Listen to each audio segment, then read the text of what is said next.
Hi friends, எல்லோரும் எப்படி இருக்கீங்க? நல்லா இருக்கீங்களா? இன்றைக்கி இந்த வீடியோவில் லவ் பேர்ட்ஸ் வளர்க்குறத பற்றி தான் நாம் பார்க்க போகிறோம். உங்களுக்கு தேவையான எல்லா விளக்கத்தையும் நாங்கள் இந்த வீடியோவில் முழுசாக கொடுத்துருக்கோம். கடைசி வரைக்கும் வீடியோவை பாருங்கள், உங்களுக்கு ரொம்பவே பயனுள்ளதாக இருக்கும். லவ் பேர்ட்ஸ் வளர்க்குறது லாபமா நஷ்டமா? இந்த முதல் கேள்விக்கு பதில் பார்த்தோம் அப்படின்னா, அழகிற்காக நாம் லவ் பேர்ட்ஸை வளர்த்தோம் அப்படின்னா அது நமக்கு நஷ்டம்தான். சில பேர் இதை ஒரு தொழிலாக செய்கிறதுக்காக லவ் பேர்ட்ஸ் வளர்ப்பாங்க. அப்படி வளர்க்கும் பொழுது இந்த மாதிரியாக குழுவாக வளர்க்கக்கூடிய ஒரு அமைப்பில் நாம் வளர்த்தோம் அப்படின்னா அதில் குறைவான எண்ணிக்கையில் நாம் லவ் பேர்ட்ஸை வளர்த்து நாம் லாபம் பெறலாம். அதே சமயத்தில் தனித்தனி கூடுகளாக ஒரு ஜோடியாக, அதாவது ஒரு ஆண் பெண் அந்த மாதிரி இணைகளாக தனித்தனியாக சின்ன கூடுகளில் வளர்க்கும் பொழுது அதிகப்படியான குஞ்சுகளை அவங்களால பெற முடியும். ஆனால் அந்த கூடுகளுக்கு பராமரிப்பு ரொம்பவே முக்கியம். ஆனால் இந்த மாதிரி குழுவாக வளர்க்கக்கூடிய கூட்டு அமைப்பில் நம்முடைய பராமரிப்பு கம்மியாக இருந்தாலும் அதனுடைய குஞ்சு பொரிக்கக்கூடிய தன்மையும் கொஞ்சம் குறைவாகவே தான் இருக்கும். ஆனாலும் இந்த முறை நமக்கு ரொம்பவே பயனுள்ள ஒரு லாபம் தரக்கூடிய ஒரு வளர்ப்பு முறையாகும். லவ் பேர்ட்ஸ் ஒரு கிளி வகையை சார்ந்த ஒரு அழகுக்காக வளர்க்கப்படக்கூடிய ஒரு பறவை இனம்தான். அடுத்ததாக லவ் பேர்ட்ஸ் வளர்க்கக்கூடிய எல்லாருக்கும் தெரிஞ்சிருக்க வேண்டிய ஒரு முக்கியமான விஷயம் என்ன அப்படின்னா, ஆண் பறவை பெண் பறவை வித்தியாசம் கண்டுபிடிக்கிறது. ஆண் பறவை பெண் பறவை வித்தியாசம் தெரிஞ்சால் மட்டும்தான் அந்த கூட்டில் நாம் சண்டையை குறைக்கலாம். அதாவது ஆண் பெண் பறவைகளுடைய எண்ணிக்கையை பொறுத்து அந்த கூடுகளில் ஏற்படக்கூடிய சண்டையை நாம் குறைக்க முடியும். எப்பொழுதுமே ஒரு கூட்டில் பெண் பறவைகளினுடைய எண்ணிக்கை ஆண் பறவைகளை விட குறைவாக இருக்கணும். அதே மாதிரி கூடுகளினுடைய அளவை பொறுத்தும் நாம் எண்ணிக்கையை குறைக்கணும். 25 பானைகள் இருக்கக்கூடிய ஒரு கூட்டில் கண்டிப்பாக 8லிருந்து 10 பெண் பறவைகள் இருந்தால் மட்டும்தான் சண்டை வராமல் அந்த குருவிகள் தனக்கு தேவையான பானையை தேர்வு செஞ்சு அது முட்டையிட்டு குஞ்சு பொரிக்கும். பெண் பறவையினுடைய அழகு பகுதி வெள்ளை நிறமாக இருக்கும். இப்போ நீங்கள் பார்த்துக்கிட்டு இருக்க பறவை தான் பெண் பறவை. இதே மாதிரி ஆண் பறவையினுடைய அழகு பகுதி பார்த்தீங்க அப்படின்னா நீல நிறமாக ஊதா கலரில் இருக்கும். அதுதான் பெண் பறவை. அடுத்ததாக நாம் லவ் பேர்ட்ஸ் எத்தனை முட்டையிடும் அப்படின்னு பார்த்தோம் அப்படின்னா, லவ் பேர்ட்ஸோடைய வயதை பொறுத்து அதனுடைய முட்டையிடும் தன்மை அதிகமாகிட்டே போகும். அப்புறம் ஒரு குறிப்பிட்ட காலத்துக்கு அப்புறமா முட்டையிடும் தன்மை குறைஞ்சிட்டே வந்துடும். அதாவது 7லிருந்து 8 வரைக்கும் லவ் பேர்ட்ஸ் முட்டையிடும். இந்த மாதிரி முட்டையிடும் பொழுது நாம் இந்த முட்டைகள் குஞ்சு பொரிக்கிறதுக்கு 16 நாட்கள் வரைக்கும் ஆகும். அந்த சமயத்தில் நாம் இந்த கூடுகளை நாம் அடிக்கடி பார்க்கக்கூடாது. அந்த மாதிரி இந்த லவ் பேர்ட்ஸ் முட்டை பொரிச்சிட்டா அப்படின்னு சொல்லி நாம் எடுத்தோ அதை வெளிச்சத்தில் வச்சோ இந்த மாதிரி நம்ம அதை தொந்தரவு செய்யக்கூடாது. இந்த மாதிரி தொந்தரவு செய்கிறதுனால முட்டையிலேருந்து பொரிச்சு வரக்கூடிய தன்மை கம்மியாகும். இப்போ நீங்கள் பார்த்துட்டு இருக்கிறது தான் பெண் பறவை. அது பக்கத்துலேயே பார்த்தீங்கன்னா ஆண் பறவையினுடைய அழகு எப்படி இருக்குது, பெண் பறவையினுடைய அழகின் வண்ணத்தை வச்சு நாம் ஆண் பெண் கண்டுபிடிக்கலாம். அடுத்ததாக இது வரைக்கும் யாருமே உங்களுக்கு சொல்லிக் கொடுக்காத ஒரு செயல்முறையை தான் நான் உங்களுக்கு சொல்லிக் கொடுக்க போகிறேன். இந்த செயல்முறையை நீங்கள் உங்கள் கூட்டில் செஞ்சு பாருங்கள். இதை முறையாக நீங்கள் செஞ்சீங்க அப்படின்னா உங்களுக்கு அதிகப்படியான குஞ்சுகள் இழப்பு இன்றி கிடைக்கும். அதற்கு நீங்கள் என்ன பண்ணணும் அப்படின்னா, தாய் பறவை முட்டையிட்டு முடித்ததுக்கு அப்புறமா அந்த பானையை நீங்கள் எடுத்து அதில் இருக்கக்கூடிய முட்டையை நீங்கள் பார்க்கணும். அதில் தரமில்லாமல் இருக்கக்கூடிய முட்டைகளை நீங்கள் அகற்றணும். அந்த மாதிரி அகற்றிட்டீங்க அப்படின்னா தரமாக இருக்கக்கூடிய முட்டைகளை மட்டும் நீங்கள் பானையில் வைக்கணும். அப்புறம் நீங்கள் 16 நாளைக்கு அப்புறம் பார்த்தீங்க அப்படின்னா முதல் நாள் அது இட்ட முட்டை முதல்ல பொரிக்கும். இதே மாதிரி 5ஆவது நாள் விட்ட முட்டை பொரிக்கிறதுக்கு இன்னும் ஒரு 2-3 நாள் எடுத்துக்கிடும்.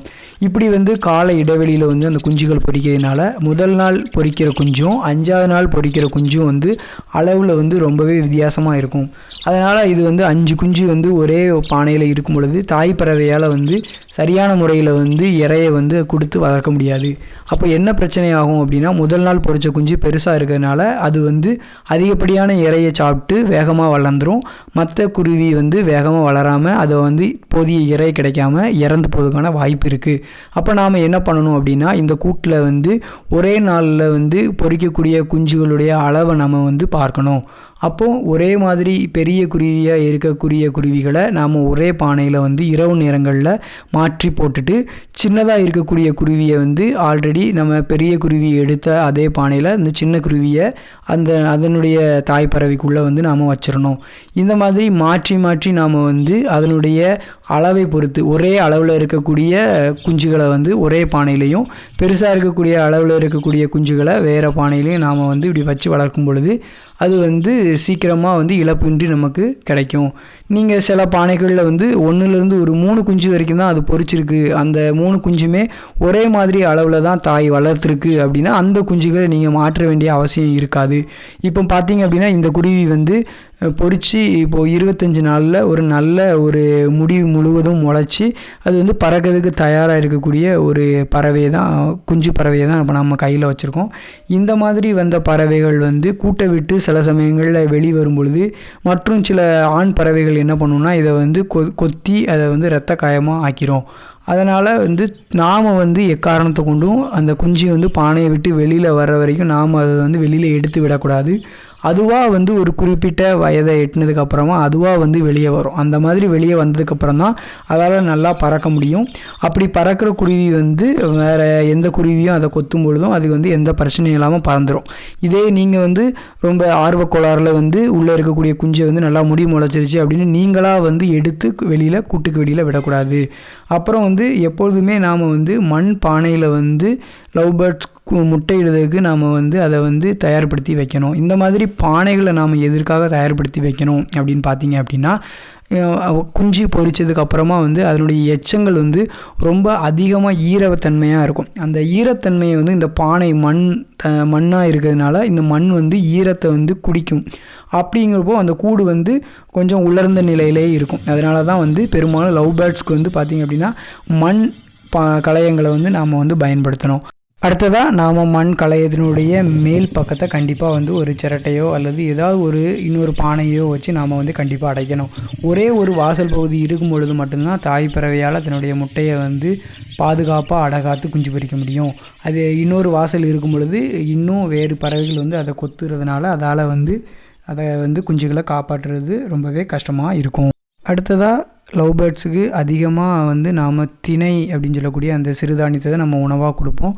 இந்த உணவை தான் லவ் பேர்ட்ஸ் வந்து ரொம்பவே விரும்பி சாப்பிடும்.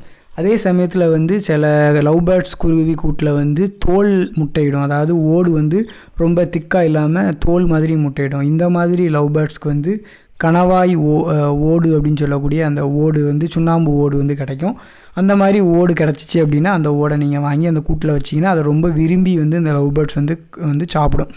அதே மாதிரி வந்து அந்த கூடு வந்து எப்பொழுதுமே கொஞ்சம் சுத்தமாக இருக்க மாதிரி பார்த்துக்கணும். அதே சமயத்தில் வந்து அந்த கூட்டில் எப்போவுமே நல்ல ஒரு தூய்மையான தண்ணீர் வந்து அந்த கூட்டில் வந்து கண்டிப்பாக இருக்கணும். அதே மாதிரி தண்ணியினுடைய ஆழம் வந்து பார்த்திங்க அப்படின்னா ஆழம் வந்து குறைவாக இருக்கணும்.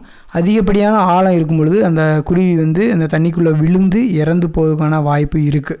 இந்த வீடியோ உங்களுக்கு ரொம்பவே பயனுள்ளதாக இருந்திருக்கும் அப்படின்னு நாங்கள் நம்புகிறோம். உங்களுக்கு வேறு ஏதாவது சந்தேகங்கள் இருந்தால் அதை வந்து மறக்காமல் நீங்கள் கமெண்ட் பாக்ஸில் தெரிவிங்க. நாங்கள் அதற்கான எல்லா விளக்கத்தையும் அடுத்து வரக்கூடிய வீடியோவில் உங்களுக்கு நாங்கள் சொல்கிறோம். அடுத்து வரக்கூடிய பதிவில் கினியாபிக் அப்படின்னு சொல்லக்கூடிய வெள்ளெலி வளர்ப்பு பற்றி நாம் வந்து பார்க்கலாம். அதே மாதிரி நம்முடைய யூடியூப் சேனலில் தேனி வளர்ப்பு, எப்படி தேனியை பிடிச்சு பெட்டியில் அடைக்கிறது அப்படிங்கக்கூடிய வீடியோ பதிவுகள் அதிகமாக இருக்குது. மறக்காமல் நம்ம சேனலை சப்ஸ்கிரைப் பண்ணுங்கள். நன்றி.